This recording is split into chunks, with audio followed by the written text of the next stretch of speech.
Buenas noches a todos. Quiero compartir acerca de lo que hemos estado hablando.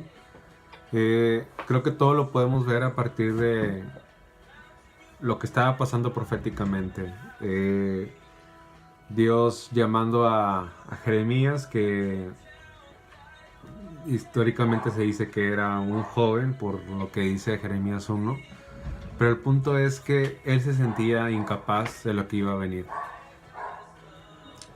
Dios preparando su vida le dice, ve porque yo he quitado tu culpa, yo te he limpiado y te he capacitado, te formé. Y Jeremías dice, no, pues yo soy niño, no estoy listo para lo que va a venir. Dios lo afirma en estos primeros capítulos para todo lo que iba a venir después. El pueblo de Israel, el pueblo de Judá estaba a través del reinado de Manasés depravado, completamente apartado de Dios. Y vemos un Jeremías que se enfrenta, que le tocó de lo peor, porque cuando ves más adelante, Dios lo llamó a que su mensaje no fuese escuchado. Lo llamó a ser esa voz que no iba a ser escuchada. Lo llamó a ser esa letra que nadie iba a leer. A nadie iba a hacer caso. Y le iba a tocar ver la destrucción, le iba a tocar ver la desolación, le iba a tocar ver el fruto de la desobediencia. Y una y otra vez Dios les revela al pueblo, les exhorta o les dice que Él no los está castigando o poniendo la situación en la que están, sino que al alejarse de Dios, al alejarse de Él, están sufriendo las consecuencias de alejarse de Él. Dice en el capítulo 2 dice, mis maldades me condenan, me sitian y me llevan a un camino donde veré cuán malo y cuán amargo es haberme alejado de Dios. Y hay otra parte más adelante de cómo dice, porque dice hasta los últimos capítulos, ya el capítulo 7, que como ahora se iba a enfrentar ellos a las consecuencias de haberlo dejado. Dice el capítulo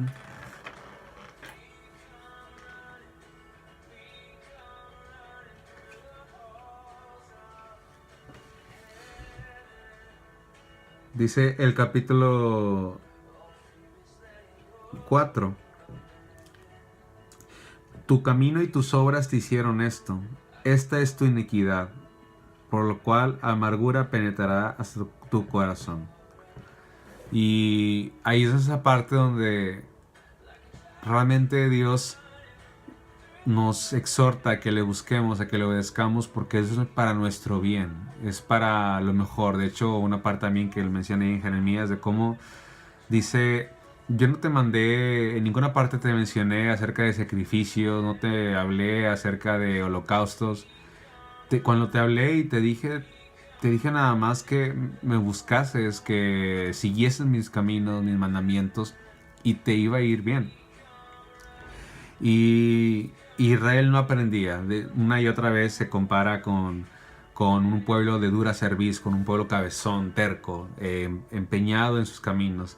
También incluso ahí hablando de Josías, es bien tremendo cómo entra en un momento así crucial donde rompe todo esquema de su antepasado, rompe como que la maldad, pero realmente el pueblo no estaba convencido.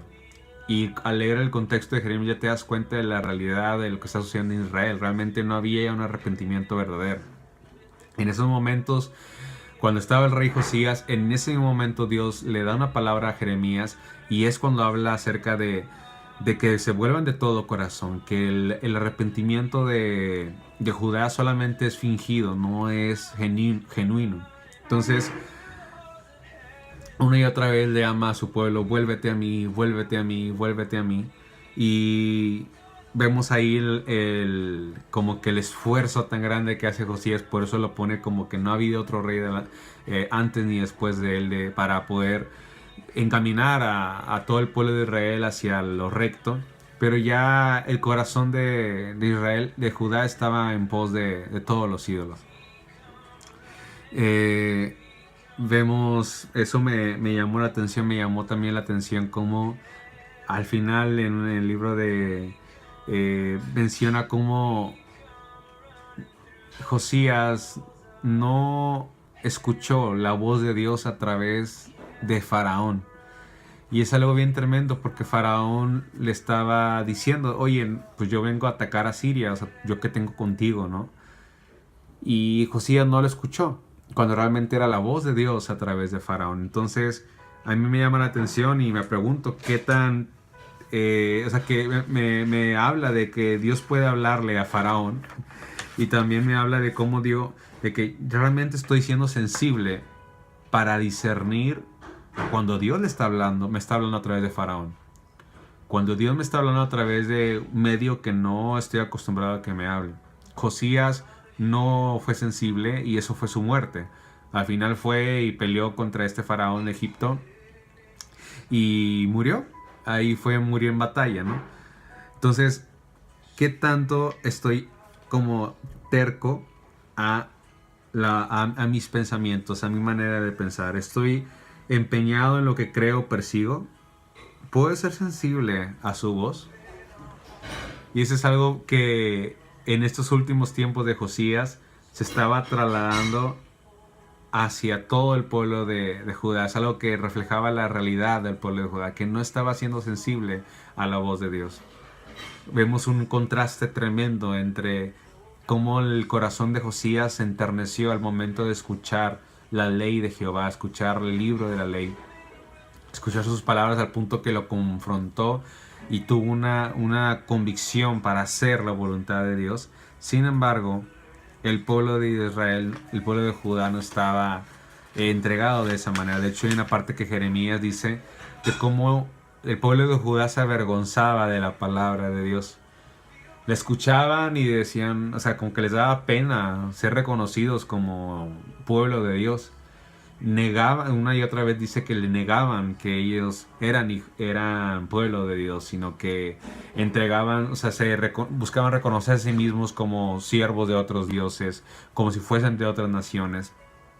Y vemos una actitud de despecho hacia Dios. Realmente no había nadie, decía ahí, desde los chicos hasta los grandes, estaban entregados a la avaricia. O sea, realmente era una condición deplorable del pueblo. Y lo que me llama la atención en todo esto es cuál es la característica del amor de Dios.